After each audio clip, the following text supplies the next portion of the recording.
Hello students, इस lecture से पहले लेक्चर में हमने कितना कवर किया था। हमने पढ़ा था image formation by concave mirror. अब हमारा टॉपिक है image formation by convex mirror. अब देखो, जो कनकेव मिरर में हमने 6 केसेस पढ़े थे, लेकिन convex mirror as comparative to जो कनकेव मिरर होता है उससे बहुत ईजी होता है, क्योंकि इसमें हमने सिर्फ 2 ही केसेस पढ़ने होते हैं। कौन कौन से पढ़ने हैं?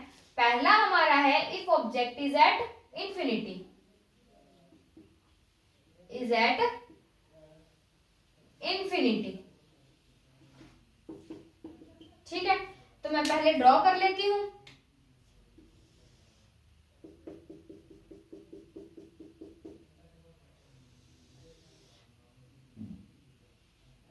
ये मेरा बेटा पोल है, इसका नहीं फोकस है, सॉरी, ये पोल है।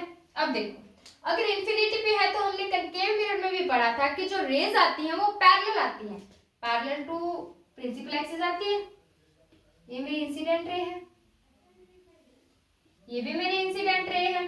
अब देखो बेटा, अब ये मुड़नी तो ऐसे चाहिए थी, ठीक है, लेकिन फोकस मेरा इस साइड है।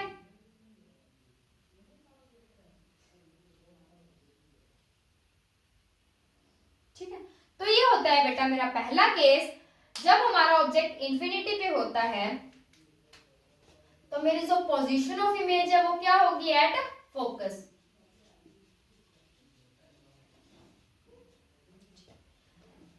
दूसरा साइज ऑफ इमेज, और तीसरा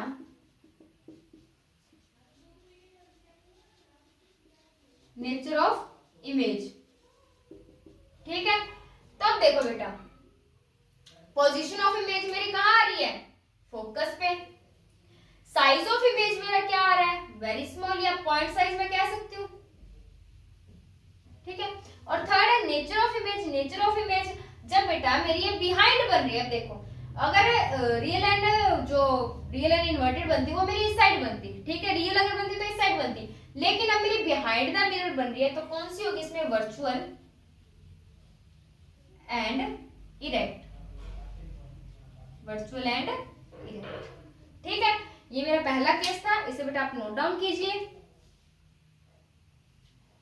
अब हमारा सेकंड केस आता है बेटा, इसमें 2 ही केसेस है। पहला मैंने पढ़ लिया object is at infinity,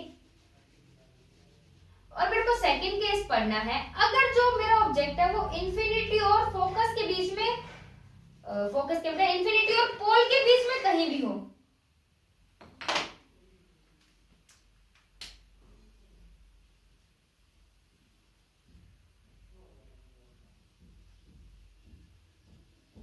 infinity and focus anywhere. ठीक है, कहीं भी हो सकता है, हम इसमें अलग अलग केस नहीं लेके चलेंगे बेटा कि सेंटर ऑफ कर्वेचर पे हो, उस सेंटर ऑफ कर्वेचर और इंफिनिटी के बीच में, ऐसा कोई केस नहीं लेना, कहीं भी ले सकती हूँ मैं। ठीक है, तो मैंने मेरा ऑब्जेक्ट यहां लिया। ठीक है, तो केसेस बेटा वही, ये इंसिडेंट रे थी, ये मेरी रिफ्लेक्टेड रे होनी चाहिए थी, लेकिन मैं इसको मिलाऊंगी कहाँ? पीछे की साइड।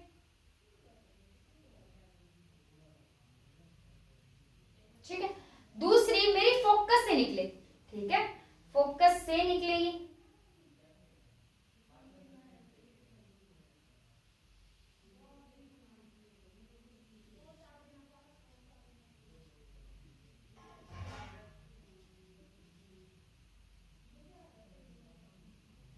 तो बेटा मेरी कहां बन रही है? ठीक है, अब देखो, अब मेरी जो इमेज बन रही है, ठीक है, मैं 2 रेस कौन से लेके, एक पैरेलल और दूसरी जो मेरी फोकस से निकलेगी। ठीक है, अब देखो बेटा, पोजीशन क्या बन रही है?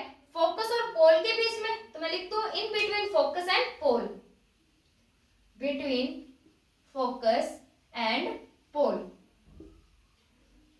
अब ऑब्जेक्ट से तो छोटी ही बनी है मेरी इमेज, देखने से ही पता लग रहा है, तो मैं लिख दूं स्मॉलर देन ऑब्जेक्ट।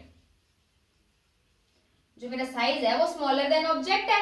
और थर्ड मेरा है नेचर ऑफ इमेज, तो बेटा वर्चुअल एंड इरेक्ट है। ठीक है, ये हमें 2 ही केसेस पढ़ने थे कन्वेक्स मिरर में, ये आप नोट डाउन कीजिए।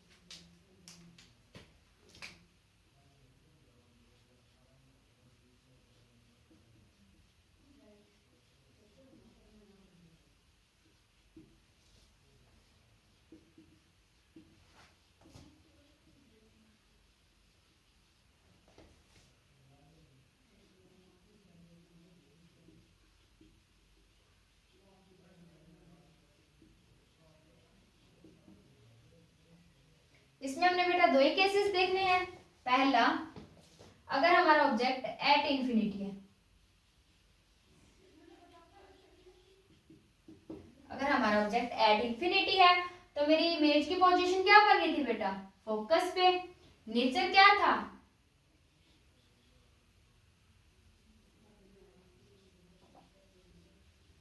वर्चुअल एंड इरेक्ट, ठीक है।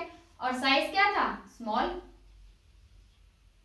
Very small. इसको बेटा वेरी स्मॉल कर लिया। उसके बाद मेरा सेकंड था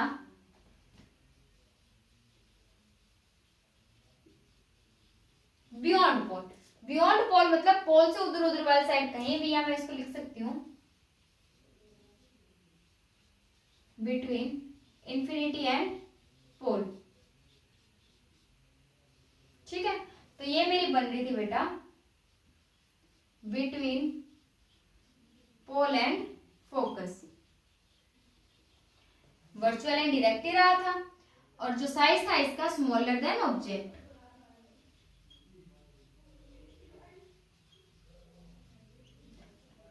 तो बेटा ये हमारा कंप्लीट हो गया image formation by convex mirror भी। इससे पहले लेक्चर में हमने कंप्लीट कर लिया था image formation by concave mirror.